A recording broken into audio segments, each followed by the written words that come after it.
Hi guys, and welcome to the SamLabs tutorial video. In this video, I'm going to be showing you how to create loops in SamSpace app. For those of you who are interested, we also have a tutorial video on loops in SamBlockly, which is showing you a slightly different way of creating the same thing. For this video, we're going to be focusing on SamSpace. Loops are a fundamental part of computer science and allow you to automate different kind of processes, to repeat the same sequence of different events, and a really useful tool in programming. In SamSpace, we're going to be creating these in a very logical way, thinking about the different steps involved, how to get those different events to happen, and laying that out in the typical SamSpace visual programming language.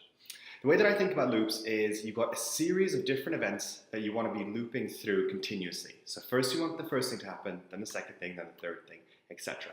And by breaking down what a loop is in this kind of a logical way, that allows us to construct it piece by piece using the different blocks, both physical and virtual, within SamSpace. The physical block that we're going to be using is the Sam RGB LED, or the light, and that's going to be our output. The rest of the blocks we're going to be using are virtual blocks within the app. So the first thing I'm going to do is to connect a key press onto my canvas there, and the key press will act as our input. The next thing we're going to need is a toggle, which is going to allow us to turn the system on and keep it on as well. The way that we can actually move between those different events within the loop is using an interval. So as long as the system's turned on, the interval is going to be sending a true, false signal, which we can use to basically move from one event to the next event within our loop. So I'm going to be dragging on the interval function, which is under the timing controls, as you can see. Now, the way that we can actually determine where we are within this loop is by counting how many of those true signals that interval has sent. So when it's sent 1, it's going to be the first event. When it's sent 2, it's going to be the next event, 3, etc. We're going to set up 3 different events that we're going to be looping through in a cycle. And you'll see what those events are in a second once we connect them. So to count where we are, I'm going to use the counter. And as I mentioned, because we only want 1, 2, 3 different events happening, I'm going to go into the settings on the counter, and I'm actually going to change the range so that it only counts from 1 to 3. So that counter is basically going to count 1, 2, 3, 1, 2, 3 repeatedly in a loop. And we can say that when that counter is equal to 1, when it's in the first position, using the compare block here, equal to 1, we want the first thing to happen. When it's equal to 2, the second thing to happen, etc. So I'm just going to be setting that up, equal to 2. And the next one is when the compare block is equal to 3. So those are the 3 different conditions. And what we then need to do is define what those actions are. And as I mentioned, we're going to be using the RGB light as our output.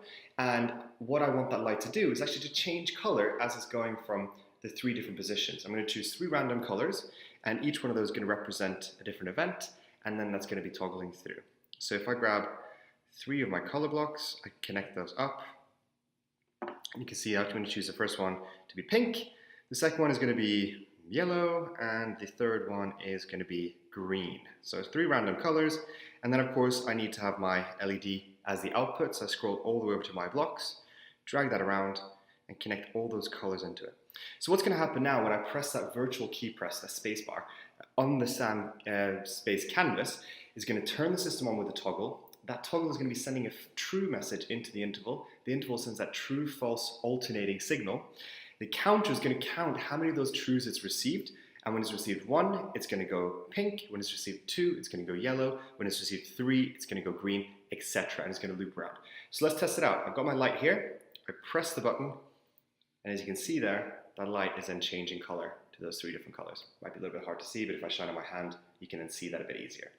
So, of course, that's a very simple example of a loop. You could use the same principle of a loop to build much more advanced things as well. As I mentioned, this is a core part of programming, so it's a really key thing to know. And with SamSpace, you can understand that fundamental logic of how a loop works. So it's a really handy way of thinking about it. I would love to see different ideas for loops that you guys have. Mention them in the comments below. If you have any other ideas for other kind of tips or tricks you'd like to see, do let us know as well. Otherwise, thank you so much for tuning in, and look forward to seeing you next time. Take care.